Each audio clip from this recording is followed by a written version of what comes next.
చేయాలని చెప్పడం దాంతో ఏకీభవించి కేంద్ర ప్రభుత్వం నిన్న అది వెనక్కి పంపించిన విషయం కూడా నేను మీ అందరికీ మనవి చేస్తున్నాను.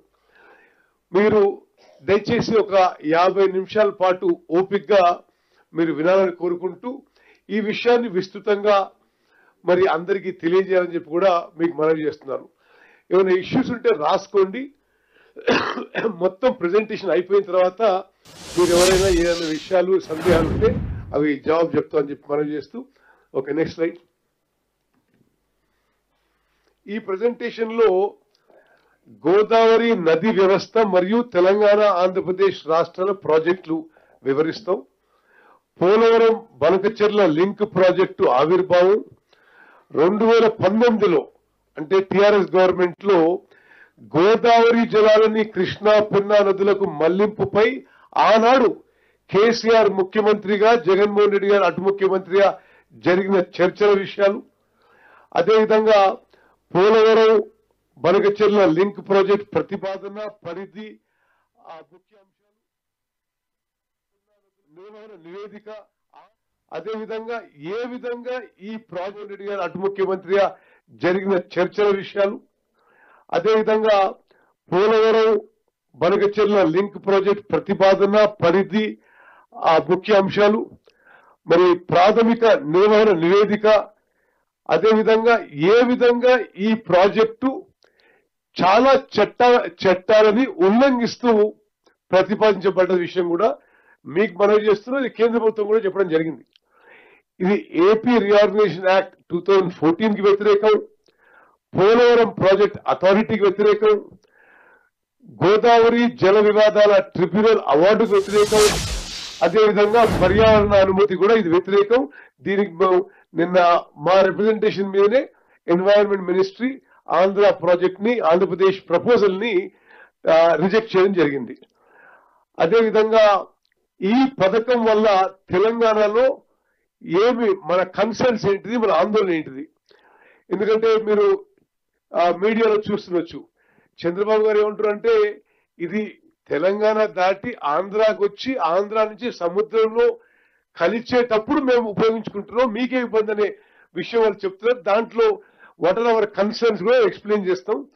అదేవిధంగా తెలంగాణ ప్రభుత్వం తీసుకున్న చర్యలు మరి భవిష్యత్ కార్యాచరణ. నెక్స్ట్,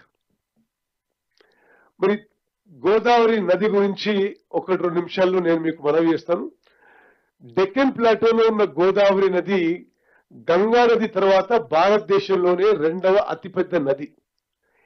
ఈ నది మహారాష్ట్రలో నాసిక్ జిల్లాలో మరి మొదలై ఇది 1465 కిలోమీటర్లు ప్రవహించి మహారాష్ట్ర, తెలంగాణ, ఆంధ్రప్రదేశ్ ద్వారా ప్రవహించి మరి సముద్రంలో కలుస్తుంది.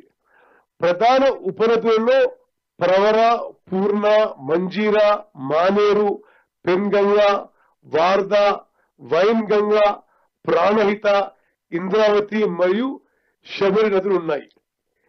ఈ నది తెలంగాణ రాష్ట్రంలో కందకుర్తి గ్రామం, రెంజల్ మండలం, నిజామాబాద్ జిల్లా సమీపంలో ప్రవేశిస్తుంది. పరివాహక ప్రాంతం క్యాచ్మెంట్ ఏరియా, పరివాహక ప్రాంతం మహారాష్ట్ర, కర్ణాటక, మధ్యప్రదేశ్, ఛత్తీస్గఢ్, ఒరిస్సా, తెలంగాణ మరియు ఆంధ్రప్రదేశ్ రాష్ట్రాల్లో నుండి ఉంది. నెక్స్ట్ మీకు కవర్ చేస్తారా? ఓకే, ఇప్పుడు ఆ నది మీద ఉన్న ప్రాజెక్టులపై సుబ్రహ్మణ్య ప్రసాద్ గారు చాలా కాలం గోదావరి బేసిన్ మీద ప్రాజెక్టులు చూస్తున్నారు. He is deputy director Godavari basin. మీరు క్లుప్తంగా గోదావరి నదిపై ప్రాజెక్టుల విషయం తెలియజేయండి.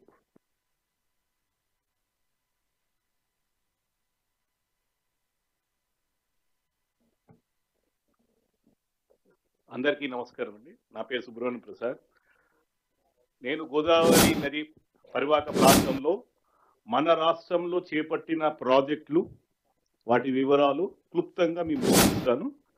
అదేవిధంగా ఈ ఆంధ్రప్రదేశ్లో కూడా ఏ విధంగా ప్రాజెక్ట్స్ టేకప్ చేయబడుతున్నాయి, మనకి ఎట్లా ఇబ్బంది కలుగుతుంది కొన్ని ప్రాజెక్ట్స్ మూలన, వాటి గురించి మేము మీకు వివరిస్తాం సార్.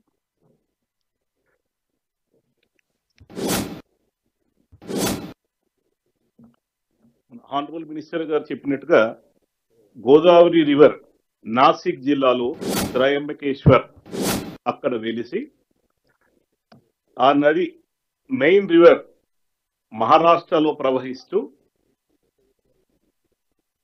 తెలంగాణలో నిజామాబాద్ కందుకుర్తి విలేజ్ లో ప్రవేశించి మళ్ళీ మెయిన్ రివర్ మన రాష్ట్రం మీదుగా ప్రవహిస్తూ ఆంధ్రప్రదేశ్ రాష్ట్రంలోకి ఎంటర్ అయి రాజమండ్రి దిగువన 3 పాయలుగా చీలి సముద్రంలో కలుస్తుంది అనమాట.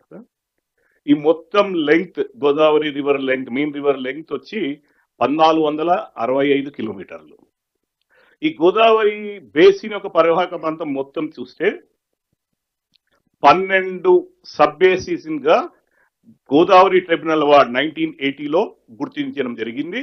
వాటిలో ఒక 6 సబ్ బేసిన్స్ మన రాష్ట్రంలో, 2 సబ్ బేసిన్స్ స్వల్పంగా 2.5%